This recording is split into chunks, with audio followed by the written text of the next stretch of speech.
오늘 우리가 읽은 시편은 모세가 지은 시입니다. 그래서 우리가 성경책에 보면 그 90편 맨 처음에 시작할 때 하나님의 사람 모세의 기도로 쓰여져 있습니다. 그러니까 모세가 썼기 때문에 아마 이 시편 150편 가운데서 가장 먼저 지어진 시일 것입니다. 그리고 이 시편을 모세가 지었을 때가 아마 민수기 20장에 나오는 일련의 사건들 이후에 지어진 것은 아닐까라고 많은 학자들은 추측하고 있습니다.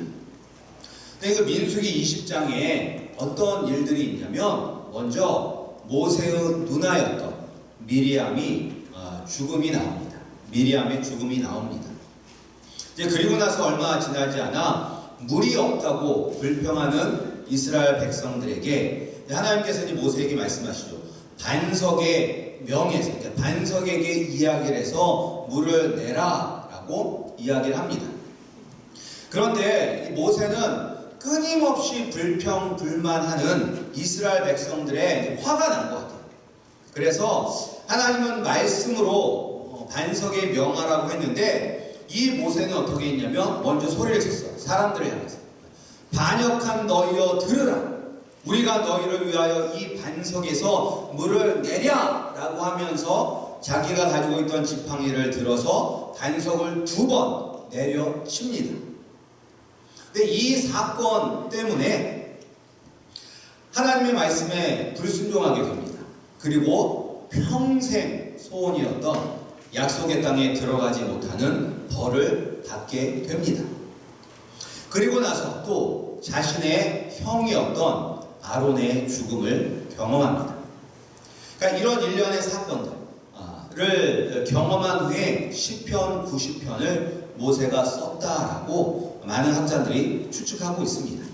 그 내용은 그 이유는 시편 90편을 처음부터 읽어보면 인생의 허무함, 인생의 짧음, 그리고 그것에 대비가 되는 하나님의 영원하심, 하나님의 전능하심에 대해서 나와 있기 때문입니다. 오늘 모세가 쓴 시편 90편 말씀을 통해서 우리 주님께서 우리에게 주시는 은혜를 함께 나누기를 소원합니다. 우리에게 주시는 지혜의 말씀은 무엇이냐면 먼저 우리의 인생이 참 허무하고 짧다는 것입니다. 근데 이거는 누구나 다 알아. 인생이 더덥고 짧다는 것은 알아. 근데 어디로 알아요? 머리로 알죠. 머리로. 그런데 우리는 이것을 느끼지 못하는 경우가 참 많습니다. 이게 짧다는 것은. 근데 제 아들이 저에게 이제 게임기를 사달라고 조릅니다. 근데 이제 저는 계속 안 된다, 필요 없다라고 이야기를 합니다. 그런데 이제 계속 쫄르려 하니까 귀찮아서, 이게 귀찮으니까 알았어, 사줄게 라고 하면서 이제 단서를 달았죠. 네가 18살이 되면 사줄게 라고 얘기를 했어요. 얘가 지금 이제 10살 됐거든요. 10살. 그럼에도 불구하고 얘는 좋아하죠. 내가 18살이 되면 게임기를 가질 수 있겠구나 라고 좋아합니다. 근데 몇 년을 기다려야 돼요? 8년을 기다려야 되잖아요. 8년. 근데 이 8년이 짧아요, 길어요? 길잖아요. 8년이 지나면 지금 나오고 있는 게임기는 단종이 돼서 없을 수도 있어요. 그런데 이게 이제 이렇게 긴데 따라서 우리가 생각할 때 참 인생은 길다라고 생각이 되는데 또 다른 한편으로는 참 시간이 빠르게 지나간다는 것을 느낍니다. 제가 지난 2주 동안에 주중에 월요일부터 금요일까지 저 올랜도 북쪽에 이제 오비도라는 곳에 가서 공부를 하고 왔습니다. 거기에 제가 다녔던 미국 신학 대학원이 있습니다. 그래서 이제 그 대학원에 가서 공부하고 이제 밤에는 예전에 제가 거기서 이제 전도사로 섬겼던 교회 근처에서 이제 잠을 잤습니다. 제가 거기 가서 느낀 게 무엇이냐? 이제 뭐 공부하면서 느낀 건 말고 거기를 가서 느낀 것 중에 하나가 무엇이냐면 10년이면 강산이 변한다는 말이 사실이라는 것을 느꼈습니다. 제가 이제 올랜도에서 그 신학교를 졸업했을 때가 2008년도에 졸업을 했어요. 그러니까 2008년도에 졸업하고 이번에 처음 가는 거예요. 그러니까 횟수로는 12년이 지난 후에 간 거죠.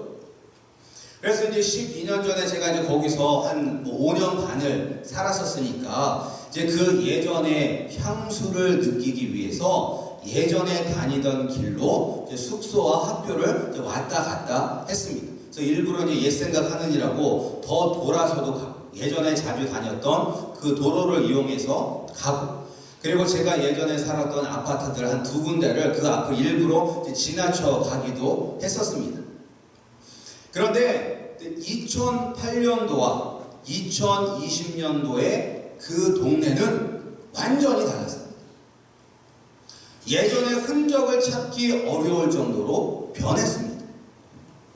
길들도 뭐 새로 뚫리고 확장되고 없던 건물도 생기고 있던 건물들은 없어지고 했습니다. 그래서 제가 4, 5년을 매일같이 다녔던 길임에도 불구하고 여기가 어디지? 라고 할 정도로 변했습니다.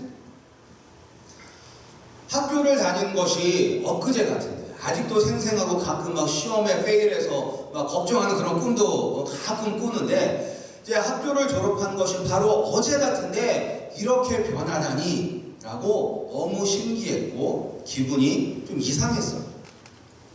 10여 년의 세월이 흘렀다는 것이 믿어지지가 않았습니다. 이렇게 시간은 빨리 지나갑니다. 그러나 우리는 어리석은 사람이라서 영원히 살 것처럼 생각합니다. 그러나 오늘 시편은 우리의 인생을 뭐라고 이야기하고 있냐면 아침에 피었다가 저녁에 지는 풀로 비유하고 있습니다. 우리가 70, 80, 100년을 살아도 우리의 인생은 어떻다? 신속히 날아가는 인생이다라고 시편은 이야기하고 있습니다. 여기 이제 우리 어르신들도 계신데 우리 어르신들도 마음은 여전히 28 청춘이지 않습니까? 마음은. 근데 팔팔했던 10대, 그 20대가 바로 어제처럼 느껴지지 않으십니까? 그런데 언제 이렇게 세월이 흘러 나이를 먹게 된 것일까요? 그래서 오늘 말씀에 어떤 사람이 지혜로운 사람이라고 이야기를 하냐면 바로 우리의 나를 계수할 수 있는 사람이 지혜로운 사람이라고 이야기하고 있습니다. 우리 12절 말씀 함께 읽어보겠습니다. 우리 12절 말씀 시작. 우리에게 우리 날 계수함을 가르치사 지혜로운 마음을 얻게 하소서. 우리의 인생이 언제 끝나는지 알게 되면 우리의 삶은 정말 달라질 것입니다. 우리가 왜 시간을 낭비합니까? 왜 쓸데없는 데다 우리의 시간, 물질, 노력을 허비합니까? 그것은 우리가 영원히 살 것이라고 생각하기 때문입니다. 근데 우리가 만약에 오늘부터 내가 딱 한 달만 살게 된다라고 한다면 아마 우리가 1분 1초도 아껴서 사용할 것입니다. 쓸데없는 일, 해도 그만, 안 해도 그만인 일은 하지 않을 것입니다. 조금이라도 가치가 있고 보람이 있고 가장 중요한 일을 할 것입니다. 그런 인생이 가장 행복하고 가치가 있는 인생인 것입니다. 우리가 이런 인생을 살지 못하는 것은 우리가 천년 만년 살 것이라고 생각하기 때문이죠. 인생의 마지막은 아직 멀었다라고 생각하기 때문입니다. 하지만 우리의 인생은 아침에 피었다가 저녁에 지는 들풀처럼 짧습니다.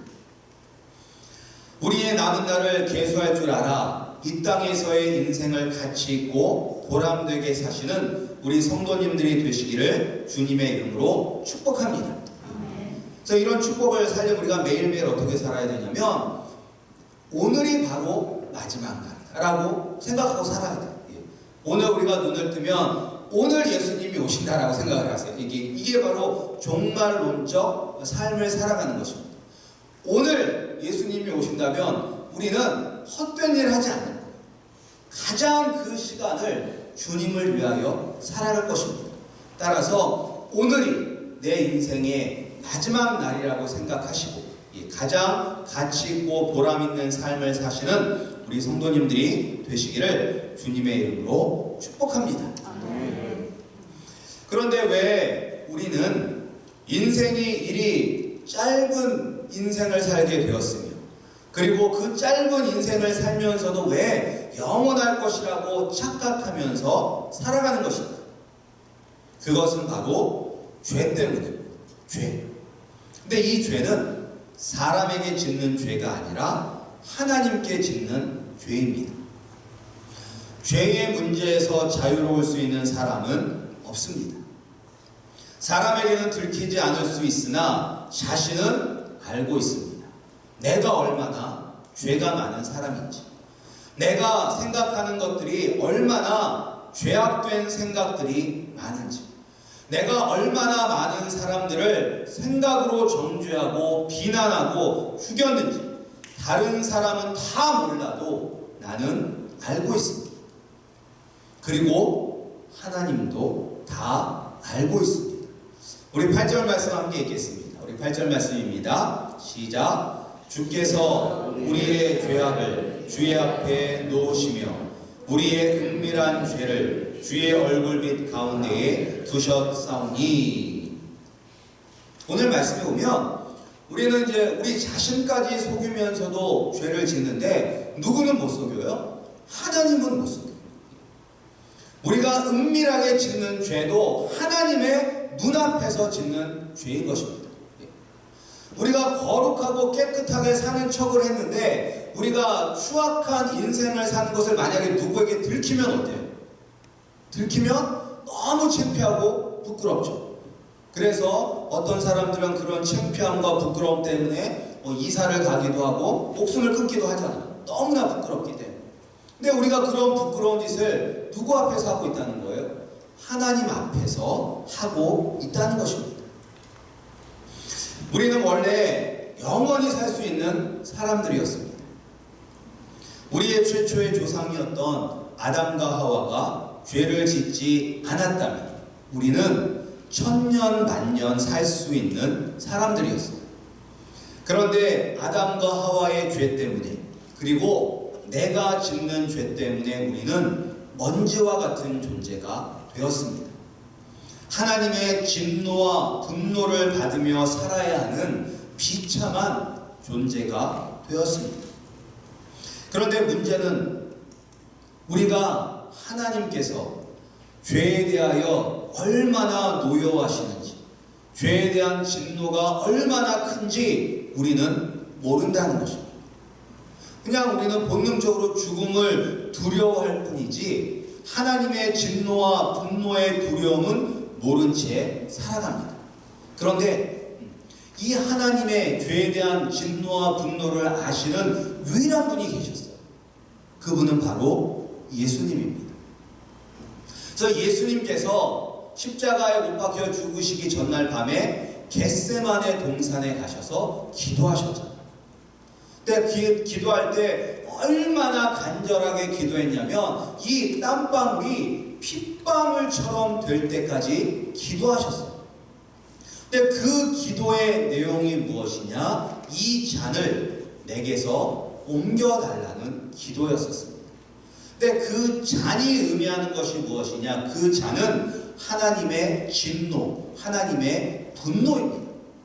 따라서 예수님은 내가 이 벌레만도 못한 인간들을 위해서 하나님의 진노와 분노를 대신 당하셔야 하는데 예수님조차도 그 하나님의 진노와 분노가 너무나 크고 두려워서 그 잔을 피하게 해달라고 기도하셨던 것입니다. 하나님이신 예수님조차 감당하기 어려울 만큼 하나님의 진노는 고통스러웠습니다. 사랑하는 우리 아름다운 교회 성도님들, 이것이 바로 우리가 당해야 할 하나님의 진노입니다. 이것이 바로 우리가 당해야 할 죄의 대가입니다. 이런 죄의 무서움 속에서 우리가 할 수 있는 것이 무엇이 있습니까? 우리가 할 수 있는 것은 아무것도 없어. 우리가 할 수 있는 일은 오직 하나님의 은혜를 구하는 일밖에는 우리가 할 수 있는 것이 없습니다. 우리 성도님들이 다 우리가 예수님조차 피하기를 원하셨던 하나님의 진노의 잔을 마셔야 하는 불쌍한 존재임을 깨달으시기 바랍니다. 그리고 깨달았다면 하나님의 은혜를 구하시기 바랍니다. 죄 때문에 우리가 겪어야 할 고통과 아픔에서 우리를 건져주실 분은 오직 예수님밖에 없습니다. 슬픔과 고통이 가득한 우리의 인생을 기쁨과 행복으로 바꾸어 주실 분은 오직 예수님 한 분밖에 없습니다. 하나님 아들이신 예수님조차 받기를 고통스러워했던 그 하나님의 진노의 잔을 나를 살리기 위해서 우리 대신 나 대신 예수님께서 마시셨습니다. 그리고 우리가 하나님 아버지께로 갈 수 있는 유일한 다리가 되어 주셨습니다. 우리 죄 때문에 받아야 할 하나님의 진노와 분노를 해결할 수 있는 길은 없습니다. 말 한마디로 모든 인생을 티끌로 돌아가게 하실 수 있는 하나님의 진노와 분노를 우리가 어떻게 감당할 수 있습니까? 어떻게 피할 수 있습니까? 우리가 할 수 있는 일은 단지 우리를 불쌍히 여기시는 하나님의 은혜를 구할 뿐입니다. 겸손하게 자신의 죄를 인정하시기 바랍니다. 나는 깨끗해, 나는 법 없이도 살 수 있는 사람이야, 이런 어리석은 생각을 하시는 것이 아니라 내가 얼마나 큰 죄를 지은 죄인이라는 것을 고백하시기 바랍니다. 그리고 내가 하나님의 은혜가 아니면 살 수 없음을 고백하시고 하나님 아버지 앞에 간절히 매달리시는 우리 성도님들이 되시기를 주님의 이름으로 축복합니다. 왜 이 모세가 쓴 시가 가장 오래된 시잖아. 가장 오래된 시니까 시간의 순서대로 하면 가장 처음에 와야 되는데 왜 이 90편에 와 있을까? 이게 1편부터 150편까지 이제 순서대로 쭉 나가니까 이게 이제 시편이 크게 5권으로 구성이 됩니다. 시편이 150편인데 성경을 보면 1권, 2권, 3권, 4권, 5권, 5권으로 구성이 됩니다. 그리고 이 90편은 네 번째 권의 첫 시작입니다. 그러니까 이 시편을 이렇게 이제 그 만든 사람이 이 시편을 순서대로 짜집게 한 사람의 의도가 있는 것이죠. 모세의 시를 여기에 넣은 의도가 있는 것입니다. 시편 전체의 주제는 행복입니다. 그리고 그 행복은 나로부터 오는 것이 아니라 하나님으로부터 오는 것입니다. 그런데 우리가 시편을 쭉 처음부터 읽어보면 이 하나님의 축복이 어디서부터 오는 것처럼 보여지냐면 다윗의 집안을 통해서 이루어질 것처럼 보였습니다. 그런데 어떻게 됐어요? 다윗도 죄를 지었고 솔로몬도 죄를 지었습니다. 그래서 솔로몬의 죄 때문에 나라가 둘로 나누어지게 되고 그리고 결국은 죄 때문에 다윗의 왕국은 멸망당하게 됩니다. 근데 이 내용이 시편 88편과 89편 내용이에요. 88편은 절망 속에서 끝나고 89편은 하나님이 약속하셨던 그 다윗의 왕국이 멸망함으로 말미암아 끝납니다. 그러면서 이제 이 이스라엘 백성들이 생각할 때는 뭐예요? 우리에겐 소망이 없구나. 하나님이 다윗의 집안을 통하여 우리에게 복 주신다고 하셨는데 다윗의 집안이 망했잖아. 그 나라가 멸망을 했기 때문에 우리는 소망이 없구나 라고 생각하는 그때 모세의 시를 여기다 딱 넣은 거예요. 그러면서 우리에게 새로운 희망을 주신 것입니다. 너희는 죄 때문에 망한 것이다. 사람을 의지하는 것은 어리석은 것이다.